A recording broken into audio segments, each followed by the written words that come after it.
Being cute can only take you so far if you are a person of color, and this just really showed. This just really showed. This just really truly showed. So.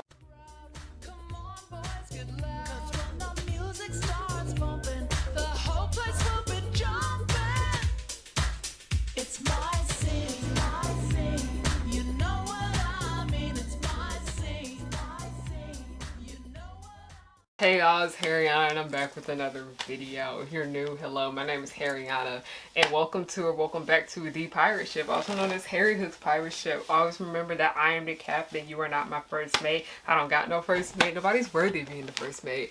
Even though these don't really count as like nostalgia or family and children's entertainment type videos, a lot of you guys really seem to like it when I talk about TikTok.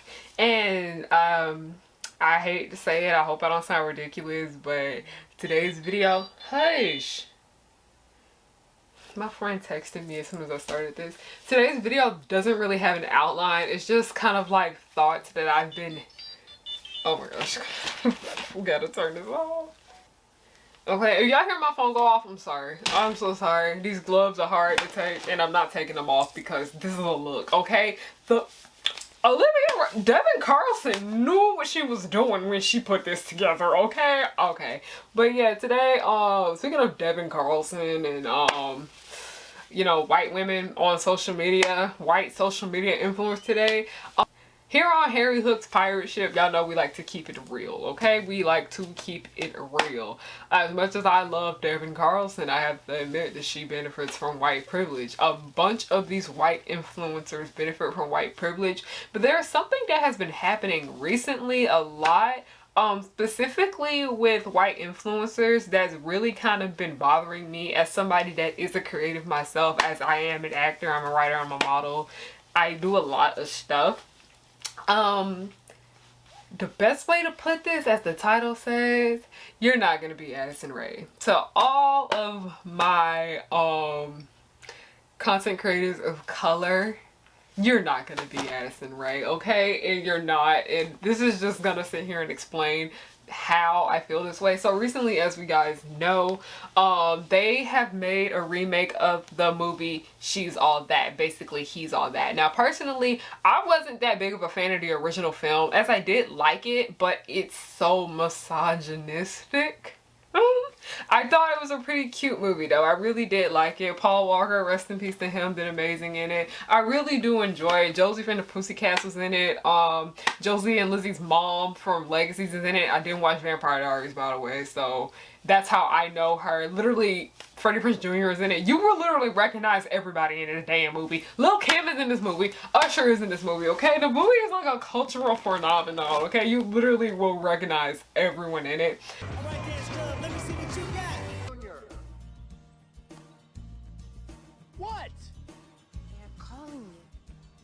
I like She's All That more for the aesthetic than I do the actual film, which is one of the things that makes the movie so memorable. And we found out that they were doing a remake of She's All That called He's All That, starring Addison Rae. These are my thing. When I first met him, he was 120 pounds of bad hair. Why don't you just make another Jordan? I will create the next prom king. You make it sound so easy. You don't think I can do it? No, but I do think it'll be fun watching you try. A bet? Oh. I'm in. Who is a TikTok star. That's basically where she got her fame at. She came from TikTok. We all know that. And I'm not about to sit here and talk shit about people that get fame from TikTok, because there are so many freaking talented people on that stank ass app, okay? Like, we were talking about how there were TikTokers going to the Met Gala. Y'all, fashion TikTok. There are so many fashion designers on TikTok that use TikTok to get their brand out, and none of them were invited. They just invited the mediocre white kids. See, it's just, social media is an amazing tool, but it is used to the wrong extent, okay? So as we know, Addison Rae basically was the lead in the new She's All That movie, basically titled He's All That, where they basically gender bend the film. Now, I'm not going to sit here and waste my time watching this movie like everyone else is. People have been asking me what my thoughts and opinions are on it, and I just simply don't have the energy to sit and just hate watch shit. I just don't. I'm not gonna waste my time for it. I am a fan of Madison Petty's, but sis, I'm not watching it. I love you, but I don't love you enough to look at Addison Rae, okay? And also, I don't really care too much for Addison Rae for the most part because of some really disrespectful things she did pertaining to race. So I just really don't care for her. She just kind of exists to me. I don't really give her no attention. I barely know what she even looks like anymore because I saw how my Xfinity keeps promoting the She's All That movie and I barely recognize that girl. I was like, that's what she looks like now? Okay, interesting. Interesting. So people keep talking about She's All That, how it was a bad movie and whatever, and Netflix announced that they are going to be having Addison Rae be in more Netflix films, which good for Addison. I don't, like I said, this is not news. Why do we care? Why do y'all keep telling us about this anyway? So a lot of people were basically upset about this, and I completely understand it because I was pretty upset about it too, because I don't know if any of y'all have noticed, but Addison Rae is not an actor, okay? She's not. She has no acting experience. She has not been training to do acting. She's not an actor. She is an influencer, okay? That's literally what she is. She literally just got famous on the internet for being mediocre and white, okay? Basically, if you are conventionally treated pretty, you don't have to think somebody is pretty, but if they fit Eurocentric beauty standards, if they're basically conventionally pretty, skinny, basically everything that is rooted into privilege, they're going to get fame on the internet, okay? Being an influencer, literally, I'm not about to sit here and shit on influencers, okay? Because people can even consider me an influencer to a certain extent. That's a nice job. It's a nice paying job, okay? But one weird thing that I've noticed when it comes to influencers is that influencers of color get treated so differently than white influencers, okay? Because you know how we have Devin Carlson over here. Devin Carlson literally styled Olivia Rodrigo for her Good For You music video, and she did an amazing job at that too. But Addison Rae, I throw her in the same category with all of these rich white influencers like Olivia Jade and what's that little girl name? Dixie and Charlie. The thing is that a lot of these white influencers are already pretty privileged to begin with, okay? People don't seem to understand that when it comes to being an influencer, so many of them have such of influence because they're already privileged. They're already pretty rich and pretty well off, okay? And they get to grow and move on from that, flaunting how rich and privileged they are on the internet. Okay, so I remember it was something that Tiffany Ferg said, and she said something about, it was about Devin Carlson and Sydney Carlson. Y'all, I'm not shitting on Devin Carlson. I love her, okay? But I am acknowledging that she has white privilege, okay? Basically, Miley Cyrus promoted her and her sister's phone cases in a restaurant, and basically Tiffany Ferg said, how much money do you have to be making to be in a restaurant as Miley Cyrus? As we know, Miley Cyrus is a very wealthy woman. Okay, a lot of these influencers are already pretty well off, and it's just really frustrating because, like I said, Devin Carlson, she's amazing at what she does. I don't really throw her, I do throw her in the same category as, you know, influencers that are white and they have certain advantages because of their whiteness. So that's where Devin Carlson plays into it, but she is very great at what she does, okay? Love her, she's amazing. But when it comes to, like, you know, Addison Rae's and Dixie's and things like that, I'll throw Tana in here, I'll throw Drake Paul in here, I'll throw Gabby Hanna in here. Have y'all, Gen Pen, all of these people have gotten some kind of, like, you know, music deal, acting deal, modeling deal. Emma Chamberlain, like I said. A lot of these people, if you actually look at it, a lot of these people are white people that have gotten advantages in the entertainment industry because they are popular on social media. And that is something that I find so freaking entertaining because there is like this ongoing debate in, like, you know, acting class and things like that, and just the film industry. There's this ongoing debate that if you need to have a following in order to grow in the entertainment industry. And one thing I'd say with music, yes, but acting, no, and modeling kind of no either, because I noticed that follower shit only works for white people. It mainly works for white people right there, okay? It's so frustrating to see because, like I said, going back to Addison Rae, she is a white woman, very, very popular on social media. She has a great fan base, so of course her fans are going to support everything she does. She got offered a role in a movie, had no acting experience whatsoever. And the next thing you know, she's going to continue acting and continue being in bad movies. And it's frustrating for actors, like I said, me and many other people, is because she literally had no, she did not work that hard to get there, okay? I'm not, like I said, I'm not trying to talk shit on somebody else's struggle, but she did not work that hard to get there as many of us do. We spent hours, days, and nights in auditions, in and out, not booking anything, booking small roles, only booking short films, just booking commercials, only booking extra work and things like that. Actors, we go through so much, especially actors of color, so it really feels like a big ass slap in the face when a white girl who had, a rich white girl specifically, who has no interest in it is offered a role, okay? Because I was so frustrated when I saw this happen to Tana Mojo, a whole bunch of them shows on Awesomeness TV. I throw them brat kids in here too. Some of them people on Brat 2 had no interest in acting, and then once they got offered a role, they wanted to say that they're an actor now. It's very freaking frustrating, and it's really, really hurtful, and it is also really discouraging, okay? It's very, very discouraging because people seem to think, like I said, social media is a powerful tool, okay? But I notice when it comes to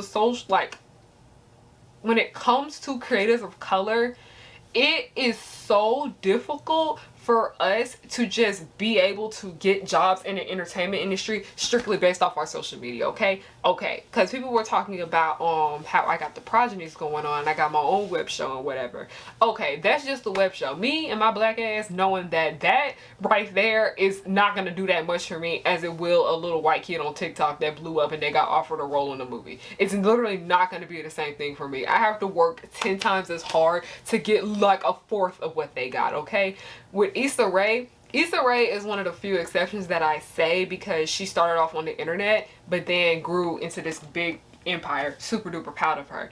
But the thing about Issa Rae is that she had to work super duper duper hard to move up in the industry, whereas a lot of these white people, like a whole bunch of them shows on YouTube Red, you know, it's YouTube Premium now, a lot of these little Netflix specials, like that freaking Cameron Dallas movie, and he had his own special and whatnot, those Jake Paul movies and all that stuff. A lot of these people literally were just offered this stuff, having no interest in music, having no interest in acting, simply because they're popular. But when you actually watch it, it's terrible. It's not good art.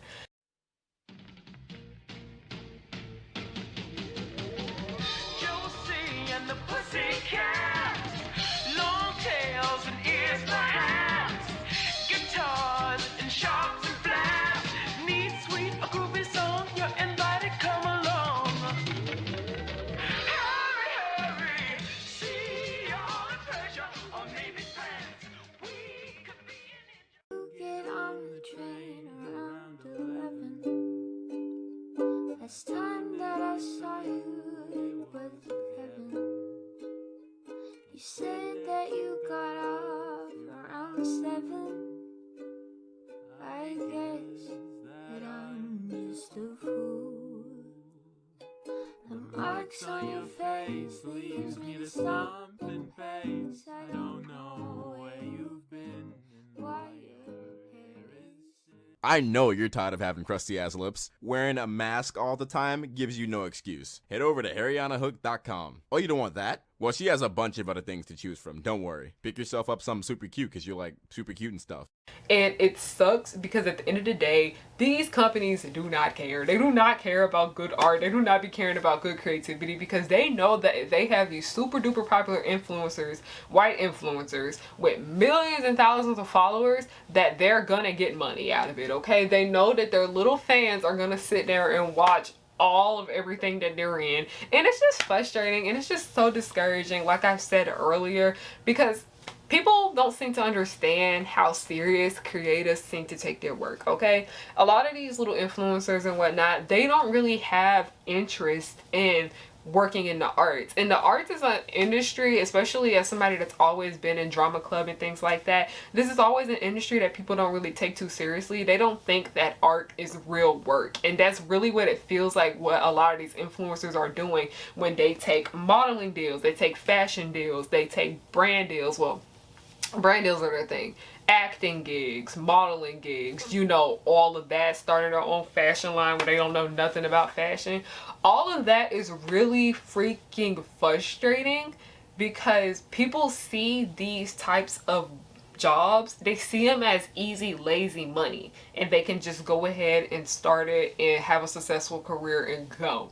When really it is not. People like me and probably you, we take our art very seriously, okay? Like, I literally, the Progenies was not handed to me, okay? The Progenies was not handed to me at all. I literally had worked my ass off in order to pay for it all by myself. And basically, I already know that the Progenies is probably not going to do that much for me as making a few TikToks online and blowing up will do a white person, okay? I have to work super duper hard, and it's just so frustrating because it's just annoying how creatives of color, we have to work super duper duper duper hard, like I said earlier, and we don't really get that much out of it. Like, yeah, we get the recognition from our own people, and then, you know, we'll have white people come in and tell us we're doing great and keep trying and keep pushing and things like this.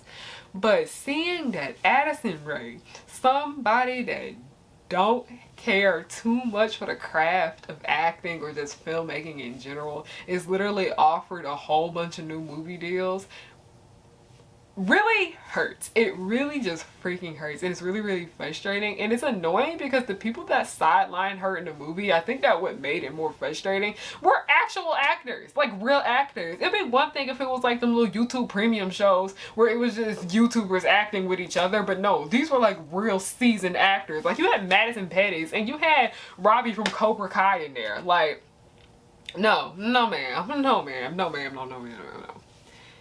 It's just, like I said, that shit where, especially when it comes to the film industry, the music industry is a little bit easier to egg into.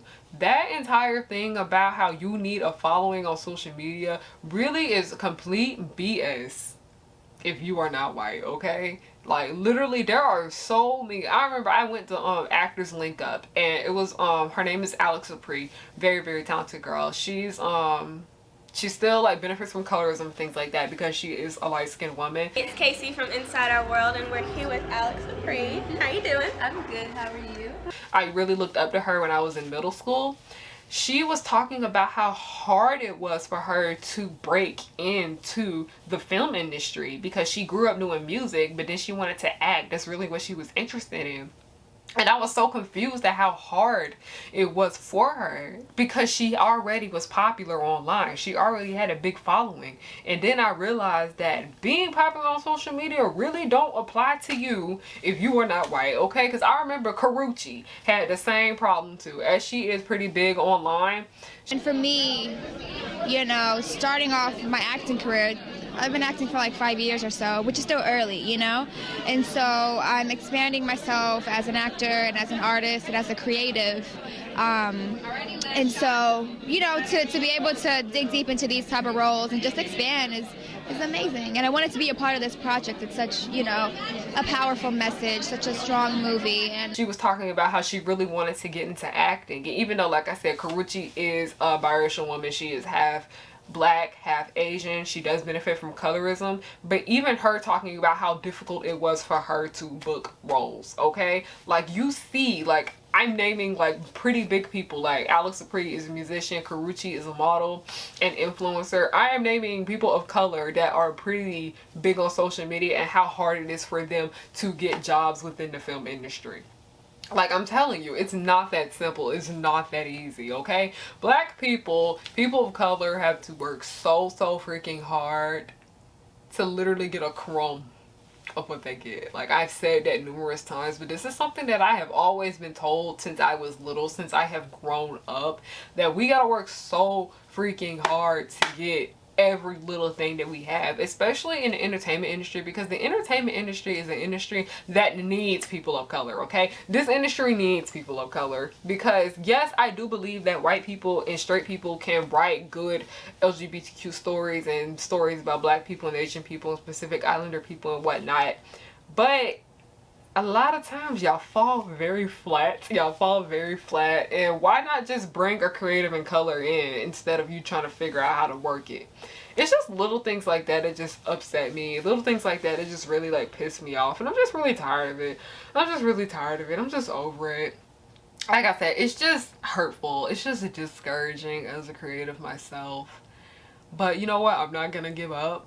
I'm gonna keep trying. I'm gonna keep continuing to move up in this industry. I'm gonna work really, really hard, knowing that my social media presence will not have much effect on how I get my jobs, okay? I understand that it does help to a certain extent, but for me, it's more of the work I create than my presence on the internet. Like, I am known to like 90,000 people online, and probably even more, because a lot of people that watch me aren't subscribed. But in the entertainment industry, that's nothing. That's like nothing, okay? And especially because I am a black woman and I look very young. I look about like 16, 17 years old, which kind of like hinders what I can do. A lot of people don't take me seriously based on my looks. It's just hurtful. It's just really, really frustrating. I'm not going to give up. I'm going to keep trying and get the jobs that I want and things like that. But it just feels like a big pain in the ass. Because I know I will not be Addison Rae. I will not be offered stuff simply because I'm pretty and I have a lot of followers. Pretty privilege works so different when it comes to black creators and white creators. Because I understand that I do benefit from pretty privilege. As I am a brown skinned woman, I do benefit from colorism, as I am not like light skinned, but I'm not dark skinned either. I'm like right in the middle.